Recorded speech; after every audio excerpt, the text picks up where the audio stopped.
Now, I've been very busy over the last few days, and a lot of people have been wondering, Chris, what's keeping you so busy? Yeah, I mean, there's nothing happening politically. What are you so busy doing? What is this big story you're following? Well, there's no big story I was following. What I was doing was a survey, a poll. Okay? If elections were held today, who would you vote for? And I'm talking about presidential elections. And I have to admit, I have to confess, the results of my poll were shocking. You know what I was doing? I was using my contacts on the ground. Yeah, the same contacts I used in the run-up to the 2017 elections. Yeah.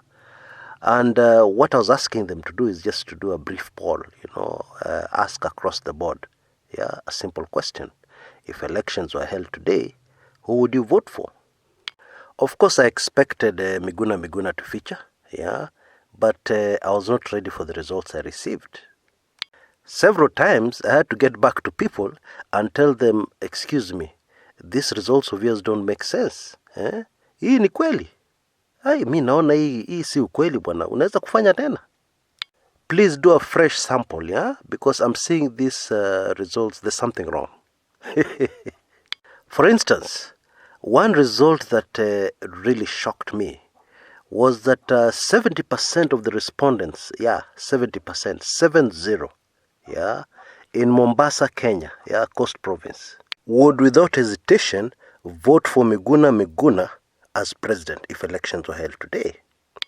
Two different samples produced exactly the same result, and it did not make sense at all to me, until the guy let it slip that watu wengi wanasema Miguna Joho, tikiti ya Miguna Joho. Miguna as president, Joho as deputy. Now, knowing Miguna the man, that is a ticket that is already dead in the water. Anyway, the rest of the country was also very interesting. What also interested me a lot was Central Province. Central Province, 20% of the people would vote Miguna president if elections were held today. 20% is very high for Miguna in Central, extremely high, in my opinion. Rift Valley was 30%. Now, of course, Rift Valley is tricky because, Rift Valley is very cosmopolitan. Especially if we are talking about a major urban center, you cannot really get a clear picture of things, so that one I admit may not be very accurate, but 30%. I also focused on areas where tribal chiefs are, if you know what I mean. Western, 50% would vote for Miguna. Eastern, 45%. Nyanza, 50%. And then Nairobi, which in the past has tended to reflect the general popularity of a candidate, Nairobi is 50% for Miguna. The long and short of this poll I did is that if elections were held today and Miguna was a candidate for President of the Republic of Kenya, he would win in the first round. In other words, there would be no need for a runoff. Gosh, that really surprised me. I mean, I knew Miguna was popular politically. Yeah, he has been made very popular politically by the Jubilee government and what they've done to him. I knew that. But I didn't think he was this popular. Let me just be very honest and confess that. Now, I'm a very big fan of a musician called Diamond. The guy who just releases hit after hit after hit. Very nice songs. And this man is very poetic. In one of his songs, he says the following: Ujana ni maji moto. Loosely translated, he's saying youth is like hot water. Being young is like hot water. You boil some hot water, maybe to make yourself some coffee or something, and then when the water gets hot, an alarm goes off on your phone. Kring! And there's a new Kumekucha video. And so you ignore your hot water for a bit and you listen to this crazy guy. And after listening to Kumekucha propaganda, you return to your hot water. What? It's no longer hot. It's become cold. But you only spent 10-15 minutes on the video. What happened? Yeah. You know, a person never grows old while they're aware. Yeah. What normally happens is you wake up one day, you're 100 years old, and you've done nothing. Anyway, the same way ujana ni maji moto, political popularity pia ni maji moto. Yeah? Political popularity just comes and disappears just like that. Pop, gone. Pop, political popularity is there. That's what normally tends to happen. And very sad, voters forget very, very quickly. Yeah, to the advantage of corrupt politicians. Because you do something to them bad, yeah, big scandal in this election, 5 years later, new election, wamesahau.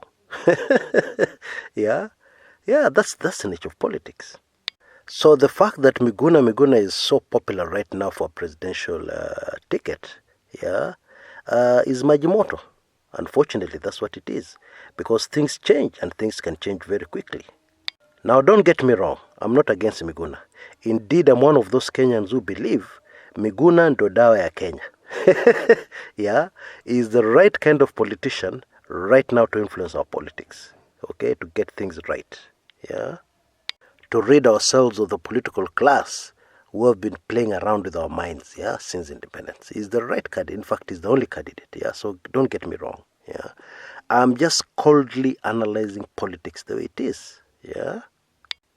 And then, to pour a bit more cold water on this survey, if elections were held today, the usual suspects would drum up tribal emotions, yeah. And while I've said tribalism is on its deathbed, yeah, these guys are very good at rallying tribal emotions. So some people will be fooled, yeah, and some people will follow them. Therefore, some of these percentages will slide dramatically. I'm now just speaking reality, the reality of politics, yeah, because the truth is, dream candidates never go very far. Unfortunately, that is a fact the world over. And Miguna is a dream candidate at the moment. That is a fact. Kenneth Stanley Njindo Matiba was a dream candidate. And I'm one of those people who believe he was the real winner of the very first multi-party elections in Kenya in 1992. And I'm talking about the very first multi-party presidential elections in Kenya. That was in 1992, yeah? Because in the 60s, we didn't have presidential elections, yeah? The candidate who had the most legislators elected became prime minister and then later became president. I'm talking about Jomo Kenyatta and Kanu, yeah? So that is accurate. The very first multi-party presidential elections in Kenya were held in 1992. And they were won by a man called Kenneth Stanley Njindo Matiba. Matiba was very popular. Oh, extremely popular. And indeed, he had risked everything by demanding the repealing of that contentious section that made Kenya a single-party state. And he was detained for it. And we don't know what they did to him inside there, because Matiba entered there a very fit person, used to climb Mount Kenya regularly. Was a keep fit fanatic, but he came out a human vegetable. Yeah, had a stroke, had to go overseas for treatment, etc., etc. Indeed, he came back a human vegetable almost, yeah, because the man couldn't even sign his name. Okay, so Matiba was a legend. People loved him. You should have seen the crowds at the airport to welcome him back. Yeah, I believe 1991, 1992, when he came back from the UK. Yeah, everybody knew Matiba will win. Matiba was very popular. In fact, those elections were very interesting because Moi's think tank focused on Kibaki.